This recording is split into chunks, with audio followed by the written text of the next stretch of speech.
Voilà, très heureuse de vous retrouver encore en ces moments, peuple des dieux, shalom de partout où vous vous retrouvez en ces moments. Bienvenue dans votre émission, dans ta présence Seigneur, présentée toujours par moi, votre humble servante Laetitia Chamba. En tout cas, aujourd'hui, j'ai l'honneur de recevoir sur ces plateaux trois pasteurs, donc je dirais les pasteurs, parce qu'ils sont au nombre de trois. Et là, nous parlons du pasteur Francis Kabango, le pasteur Dieu Merci Mbimbi et le pasteur Vincent Bangolo, avec qui nous allons tous parler sur le thème l'identité des hommes avant et après avoir reçu Jésus-Christ.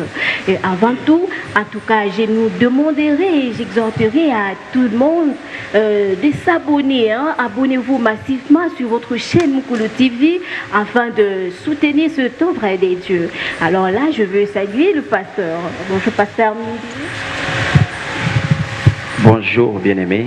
Vous allez bien? Par la grâce du Seigneur. Et quelle nouvelle, une bonne nouvelle de la part de Dieu pour son peuple aujourd'hui? La bonne nouvelle est que Jésus-Christ est vivant. À tous ceux qui l'ont reçu, ouais. Il a donné le pouvoir de devenir enfant de Dieu. Ouais. Ce temps-là est encore possible pour toi qui nous suives en ce moment. Ok, merci beaucoup. Bonjour, pasteur Francis.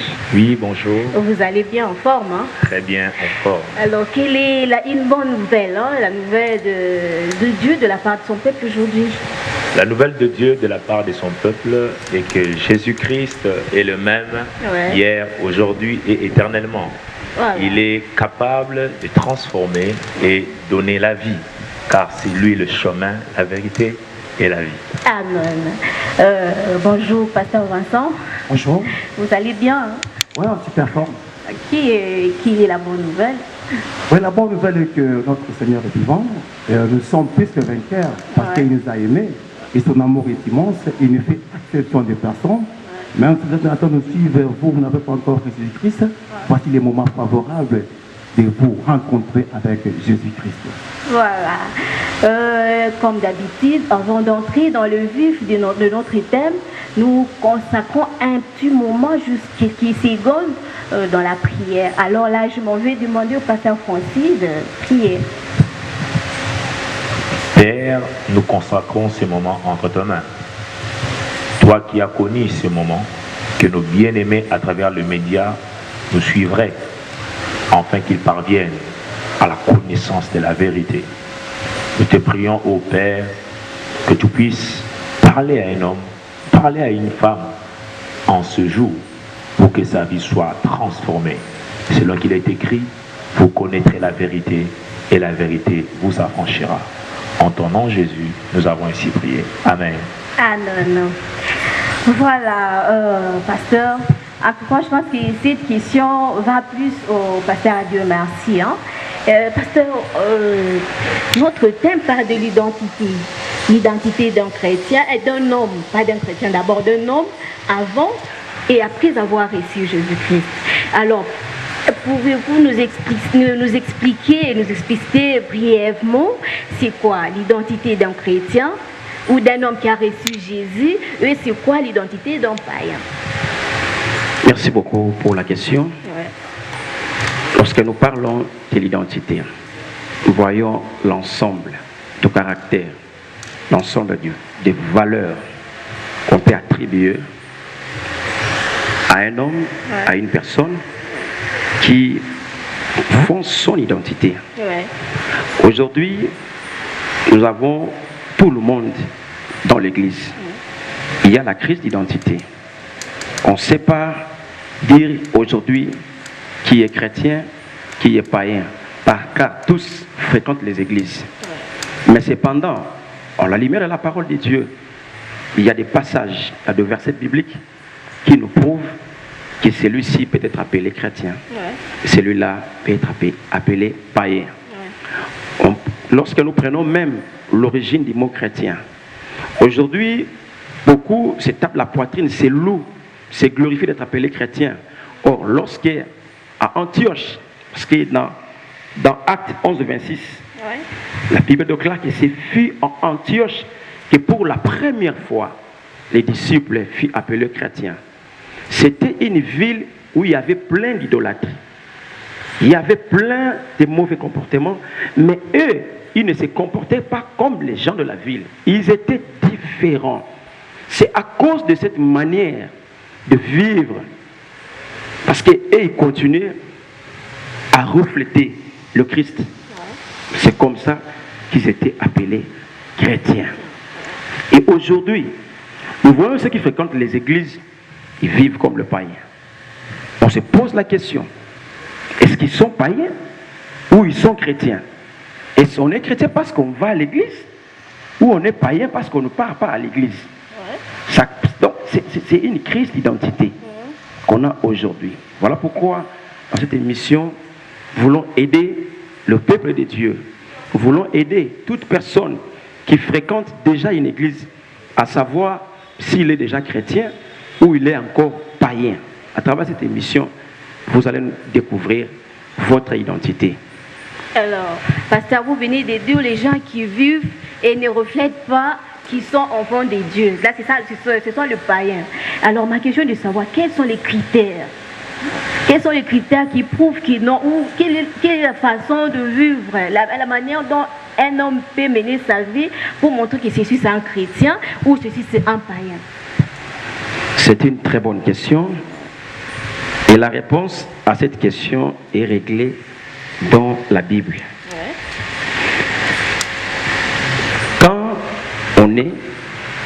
nous sommes venus dans ce monde, nous naissons tous pécheurs. Parce qu'il y a le péché originel, le péché d'Adam. Ce qui fait qu'au départ, nous sommes tous païens. Mais un jour dans la vie, on vous a prêché la bonne nouvelle de Jésus-Christ. On vous a témoigné qu'il y a un homme qui s'est sacrifié pour nous, qui a donné sa vie. Lui qui n'a point commis de péché, il a accepté de porter le péché.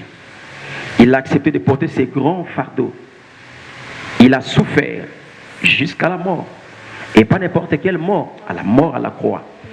Il a témoigné de son amour. Ça, c'est ce que Dieu a fait pour nous. Christ est mort à la croix, il a porté le fardeau. Et cette bonne nouvelle est prêchée partout dans le monde. Celui qui écoute cette bonne nouvelle, qui accepte que Jésus avait pris sa place, il est mort à la croix pour lui. Cet homme-là, s'il ouvre son cœur, il accepte Jésus-Christ d'entrer dans sa vie. Il accepte Jésus comme son sauveur et Seigneur personnel. C'est celui-là qui est appelé chrétien. Et il fait cette déclaration publiquement. Il confesse de sa bouche que Jésus-Christ est son Seigneur. C'est celui-là qu'on appelle chrétien. Il a resté Jésus dans sa vie. Donc celui qui n'a pas Christ, quelle que soit sa manière de vivre, il peut être un homme pieux, un homme bon, mais s'il n'a pas reçu Christ dans sa vie, celui-là est un païen. C'est celui qui a Christ.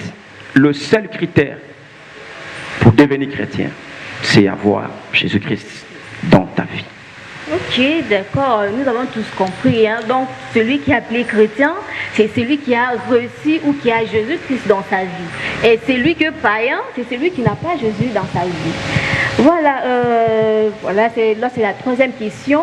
Là, je veux m'adresser au pasteur Francis. Hein? Pasteur, quelle différence faites-vous entre la conversion et la repentance? Merci, mademoiselle Laetitia. La différence entre la repentance et la conversion est définie aussi dans la Bible. Nous pouvons lire les livres de Actes chapitre 15, Actes chapitre 15, au verset 3. Parce que de manière générale, ces termes prêtent à confusion. Et ça semble dire la même chose. Et si nous ne comprenons pas, on croira que c'est la même chose. C'est la même chose, ouais. Alors, la Bible dit dans Actes chapitre 15, verset 3, on parle ici de la conférence de Jérusalem et Paul était en train de faire rapport de ce qui s'était passé, Paul et Barnabas, Ils ont prêché les païens et les païens se sont convertis. Au verset 3, la Bible dit, après avoir été accompagnés par l'Église, ils poursuivirent leur route à travers la Phénicie et la Samarie, rencontrant la conversion des païens, et ils causèrent une grande joie à tous les frères. Donc, les païens sont appelés à se convertir. Et lorsqu'on parle de la conversion, on voit les changements de direction. Lorsqu'on parle de la conversion, on voit un arrêt sur le chemin de la perdition. Vous voyez, autrefois, on était conduit par les trains de ce monde qui nous conduisaient vers la perdition.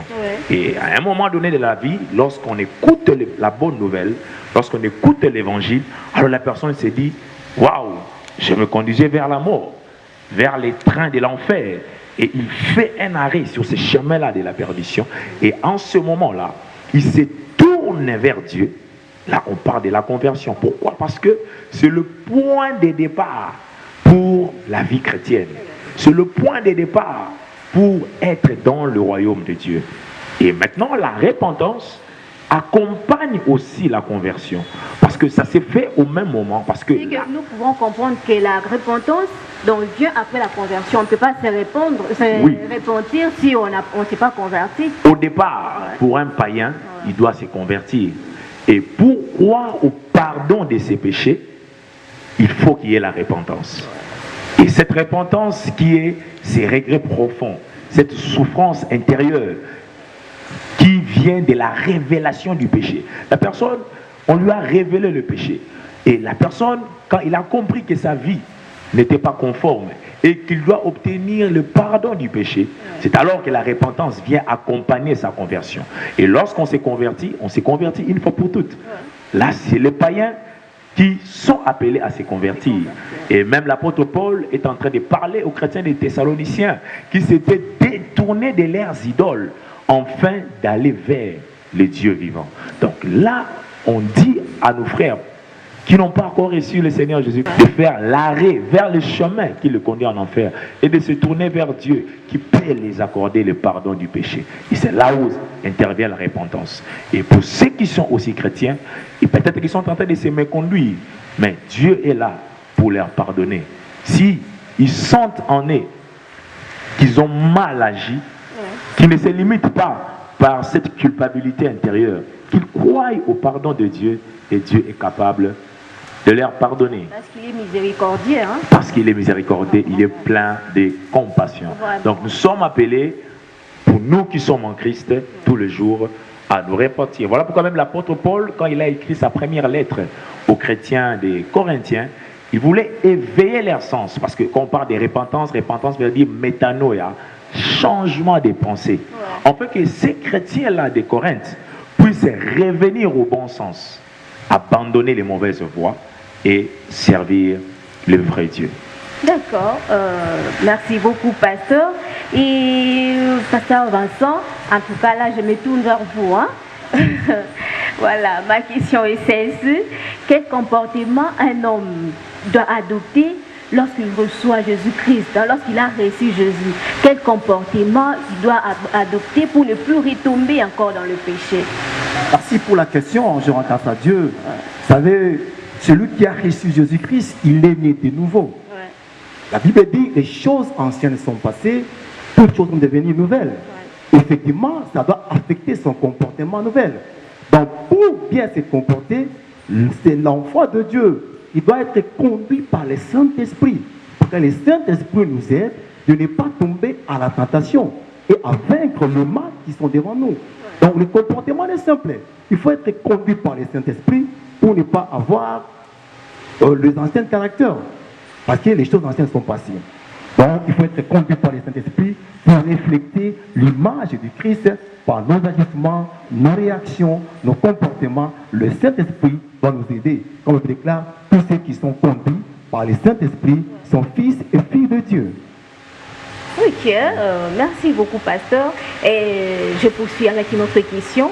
Pasteur, dans la Bible, quelque part, hein, moi, je ne suis pas fort dans les versets, mais je sais que dans la Bible, quelque part, il y a eu deux disciples des disciples qui marchaient un jour, c'est lorsque le Christ était ressuscité et qu'il s'est révélé aux hommes.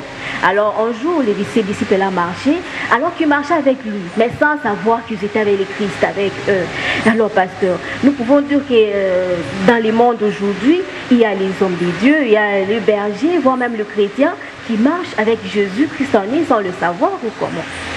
Ça c'est vraiment regrettable. Un homme de Dieu appelé par Dieu qui marche sans compter qu'il y a le Christ. Mais parce qu'eux étaient les disciples de Jésus. Mais Tout ils à n'ont fait. pas reconnu. Qu'est-ce qui s'était passé? Ils s'étaient métamorphosés ou comment? Nous devons vivre les contextes là où les disciples étaient. Ils étaient au moment où le maître était mort. Il avait une forte persécution. Alors Jésus était avec eux. Mais ils n'étaient pas sensibles à compte qu'il était avec le Christ. Mais ils sentaient sa présence. Ce n'est pas qu'ils n'ont pas reconnu le Christ. C'est là dans le groupe d'Emmaüs. Ils avaient senti. Mais aujourd'hui, on ne peut pas jamais dire un enfant de Dieu qui est à l'église, qui n'a pas le Christ. Non, ça ne peut pas se faire. Parce que l'appel doit être authentique.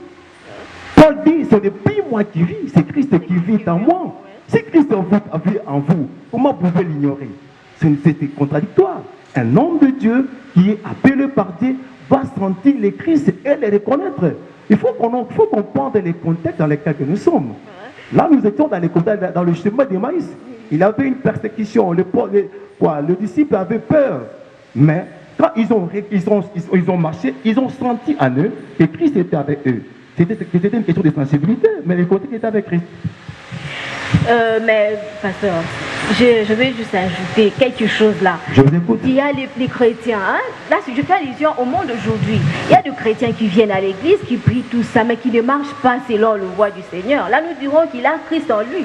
Ou c'est un Christ qui dort ou comment? Madame, Ou qui a fermé les yeux. Madame Laetitia, je crois à l'introduction, le pasteur de Marseille a dit bien. Parce que le problème, c'est quoi? À qui est chrétien d'abord? Là où le problème se pose, le pasteur Dieu merci a bien extrapolé pour dire qui est chrétien. C'est lui qui a accepté Jésus-Christ, Seigneur et Sauveur. Il est né de nouveau. Dans Jean 1, 12 dit, à tous ceux qui l'ont reçu, Dieu l'a donné le pouvoir de devenir enfant de Dieu. Si tu es chrétien, automatiquement tu marches avec le Christ. Ou bien tu n'es pas avec Jésus, tu fais des histoires. Mais si tu es chrétien, né de nouveau, madame, Jean 1, 12 nous dit, à tous ceux qui l'ont reçu, à tous ceux qui croient à son nom, il a donné le pouvoir de devenir enfants de Dieu et qui sont conduits par l'Esprit de Dieu. Je crois que je suis clair là-dessus. Donc tu es chrétien, mais tu n'es pas chrétien.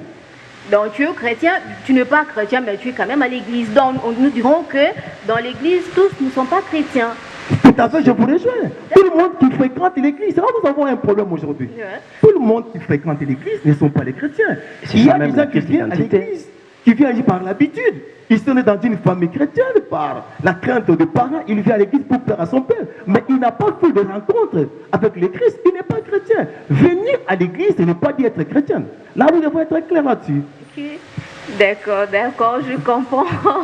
Je comprends tellement nous courons derrière les temps, c'est ça. On va toujours avoir le temps de développer. Voilà, là c'est la question qui s'adresse au pasteur Francis. Hein. Pasteur, toujours dans la Bible, nous parlons toujours des disciples. Il y a un disciple de Dieu qui s'appelait Pierre. Un jour, il a été reconnu parce que les disciples de Jésus le ressemblaient. Hein. Donc ils étaient reconnus parce qu'ils le ressemblaient. Ils parlaient comme eux, ils s'habillaient comme... En tout cas, ils étaient comme Christ. C'est pourquoi ce jour-là, il fut reconnu lors de la crucifixion de Jésus-Christ. Mais par contre, il avait nié. Il a renié plus de 3 fois, si je ne me trompe pas. Alors qu'est-ce qui s'était passé? Alors que c'était un disciple de Dieu. Ok, merci mademoiselle Laetitia. Avant de répondre à cette question, je reviens à la question des disciples d'Emmaüs pour renchérir ceci. En fait, nous, dans la Nouvelle Alliance, tous ceux qui ont cru au Seigneur Jésus-Christ ont un gage qu'on appelle le Saint-Esprit. Et le Saint-Esprit en eux manifeste la présence de Christ en eux. Et tout celui qui a l'Esprit de Dieu en lui doit être sensible à Christ. Et c'est normal pour cette personne, à cause de cette sensibilité spirituelle, de reconnaître la présence de Dieu, de reconnaître quand Dieu lui parle, de reconnaître quand Dieu lui donne des orientations. Alors, le bas blesse aussi Pour ceux-là qui ont reçu le Christ, quand ils n'écoutent plus la voix de l'Esprit, ils marchent de manière charnelle. C'est alors où ça peut rendre un chrétien insensible à la voix du Seigneur. Mais dire qu'un chrétien ne peut pas reconnaître le Christ, là, soit il n'est pas chrétien. Donc un chrétien est obligé de reconnaître la présence de Christ. Voilà pourquoi même les disciples d'Emmaüs ont dit, pendant qu'ils parlaient, n'avons-nous pas senti les cœurs brûler en nous? Donc quand le Christ parlait, ils sentaient leur cœur brûler. Mais sauf qu'ils n'avaient pas la révélation de savoir que la personne qui nous parle, c'était Christ. Mais c'est après qu'ils ont essayé de faire la corrélation entre la chaleur qui brûlait dans leur cœur et la personne qui s'est découverte devant eux. Donc un chrétien est toujours sensible à la présence du Seigneur. Pierre, disciple du Seigneur, Pierre était celui que le Christ avait laissé la clé du royaume. Alors nous devons savoir que le Christ a averti Pierre, disant que le diable, Satan, lui avait réclamé pour lui cribler comme un froment. Mais lui a prié pour Pierre, afin que sa foi ne défaille point. Et le Christ a dit, lorsque Pierre reviendra dans le bon sens, qu'il fasse quoi? Qu'il puisse affermir aussi ses frères. Donc, d'une part, nous voyons le Christ qui prévient son disciple. Pour Pierre, c'était une grande leçon pour lui montrer aussi que ce que Dieu dit, c'est ce qui s'accomplit. Malgré sa bonne volonté de vouloir accompagner Jésus, mais il s'est senti limité. Et tant qu'un humain, il s'était emparé de la peur. Pourquoi? Parce qu'en ce moment, vous devez savoir, ils n'étaient pas encore habités par le Saint-Esprit. Mais le même Pierre, après la Pentecôte, avait bravé la peur. Il pouvait parler devant les pharisiens, il pouvait parler devant tous ceux qui se posaient au christianisme. Pourquoi? Parce qu'en ce moment-là, il était maintenant habité par le Saint-Esprit. Et l'Esprit de Dieu n'est pas un esprit de timidité, comme l'a dit la Bible. C'est un esprit de force, c'est un esprit d'amour et de sagesse. Donc, pendant ce moment-là, Pierre n'a que subi ce que son maître lui avait dit. Et tant qu'un humain, il a senti la peur en lui pour ne pas être flagellé comme le Christ. Mais est venu un moment, le même Pierre a été emprisonné. Le même Pierre a accepté de mourir même comme martyr à la fin de sa vie. Vraiment. Okay. D'accord, merci beaucoup, pasteur. Voilà, ça c'est la dernière question qui s'adresse au pasteur Dieu merci. Voilà, pasteur Dieu merci.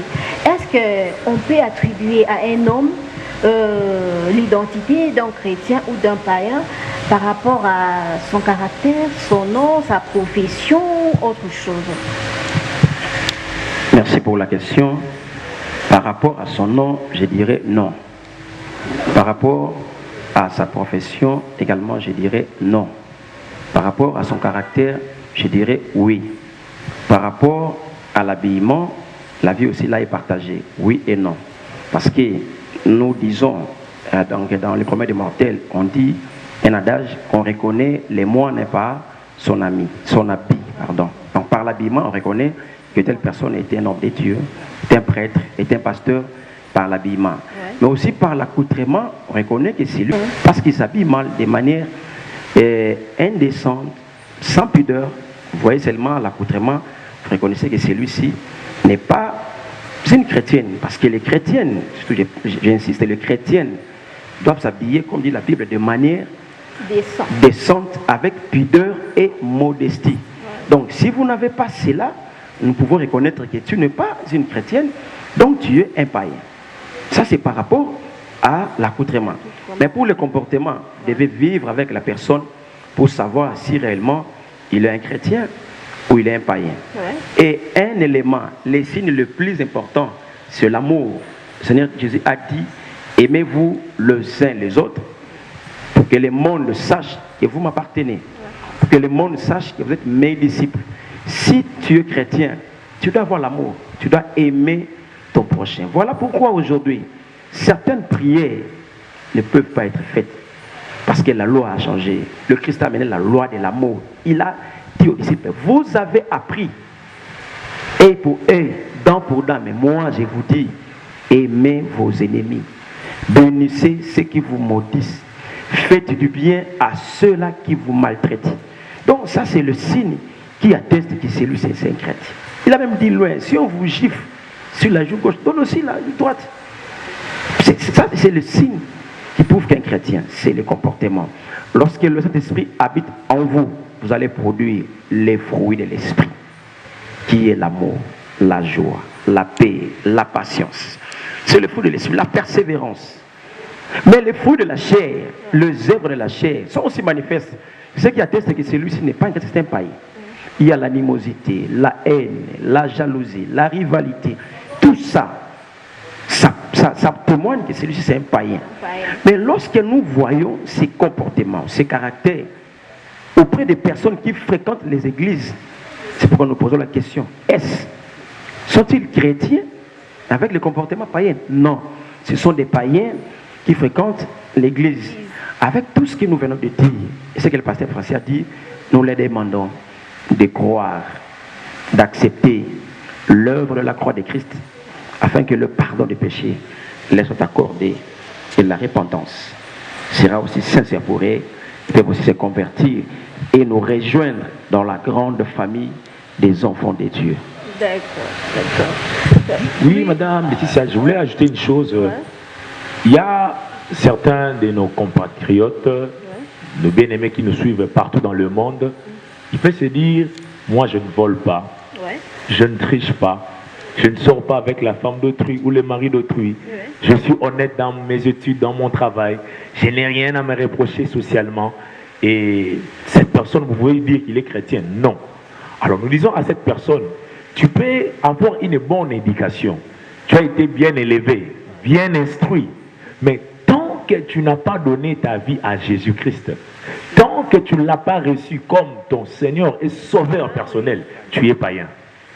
La grande différence entre un païen et un chrétien est que d'abord, le chrétien a Christ, le païen n'a pas Christ. D'accord. Et celui qui reçoit Christ est maintenant obligé de se laisser conduire par le Saint-Esprit afin de manifester les caractères de Christ. C'est ça. Juste, madame, pour compléter mon bien-aimé Francis, même si toi tu fais du mal, toi tu voles aussi, tu fais de n'importe quoi, tu es dans les habits, les crimes, Dieu a dit ne fait exception des personnes. Viens aussi, Jésus a besoin de toi. Il ne fait exception des personnes. L'amour de Christ aussi est aussi pour toi, comme Paul, qui était un brigand. Dieu n'en a pas rejeté. Toi aussi, tu nous entends. Nous t'appelons de recevoir Jésus-Christ comme le Seigneur Sauveur dans ta vie. Amen, amen. En tout cas, comprenez que c'est la fin de cette émission. Hein. Ça a été chaud, vous-même vous avez compris. Mais avant de nous séparer, je vais donner un mot de la fin à chaque pasteur, afin que nous clôturons en beauté. Alors, je vais d'abord m'adresser au pasteur Vincent. Oh, merci, très gentil. Je suis très ravi de porter cette émission. Et je crois avec l'aide du Saint-Esprit et nos bien-aimés qui nous suivent dans le monde, que Jésus ne fait exception des personnes. Sentez l'amour de Dieu dans votre vie. Acceptez le Christ. Venez dans cette grande famille où Dieu déverse son amour à tout le monde. Que Dieu vous bénisse. Amen. Pasteur, Dieu merci. Bien-aimé, notre Dieu est un Dieu d'amour. Il ne rejette personne. Si tu entends sa voix aujourd'hui, n'en dis pas le cœur. Ouvre, il entrera. Et tu deviendras aussi membre de sa famille. Que Jésus-Christ éclaire tes pensées. Au nom de Jésus. Amen. Oui, pasteur Francis. Ce que j'ai à dire à nos téléspectateurs est que nous les aimons bien. Nous les aimons bien. Et ils doivent savoir une chose que l'apôtre Pierre a dit. La promesse de Dieu ne tarde pas à arriver, à s'accomplir. Mais si elle tarde encore, c'est parce que Dieu use de patience en fait que tous parviennent à la repentance. Ce que Dieu veut, que vous puissiez avoir le Fils. Le Fils, c'est Jésus-Christ. Car il est écrit, celui qui a le Fils de Dieu a la vie. Celui qui n'a pas le Fils de Dieu n'a pas la vie. Or, le dessein de Dieu est que vous puissiez hériter la vie éternelle. Il use encore de patience afin que vous puissiez vous détourner de la mauvaise voie. Il use encore de patience afin que vous puissiez vous tourner à lui. Car Jésus revient bientôt. Et je vous assure très bientôt. Amen, amen. En tout cas, c'est la fin de cette émission. J'ai eu l'honneur de recevoir sur ces plateaux le pasteur Francis, le pasteur Dieu merci et le pasteur Vincent, tous de l'église ASEM qui veut dire Action chrétienne d'évangélisation mondiale. En tout cas, bon séjour, bonne journée à vous, partout où vous êtes. Et avant de terminer, je veux d'abord remercier le réalisateur de cette émission, Papa Bavon, de là où vous êtes en tout cas. Bonjour à vous. Je salue aussi le frère Emmanuel Chika qui est derrière la caméra. Il ne me laisse jamais. En tout cas, je remercie tout le monde qui nous suit. En tout cas, merci à vous. Je vais demander au pasteur Vincent d'écouter cette émission. Notre Père qui est aux cieux, nous sommes infiniment reconnaissants envers toi. Merci pour ces moments agréables que nous avons passés pour annoncer la bonne nouvelle. Que le Saint-Esprit nous aide, notre Dieu, que nous puissions encore parler de ta part et bénir cette émission, bénir cette chaîne qui nous a reçus et bénir pour les spectateurs qui nous ont suivis. Au nom puissant de Jésus-Christ, nous avons ainsi prié. Amen. Amen, amen. En tout cas, abonnez-vous massivement afin de soutenir cette émission et nous suivre aussi en temps réel, afin d'être aussi édifiés. En tout cas, à très bientôt. Nous saluons l'homme de Dieu, le pasteur Crispin Goy, responsable de l'église ASEM Ministries, pour cette occasion qui nous a offert de passer cette émission. Et nous saluons le numéro 1 de la chaîne Mokolo TV.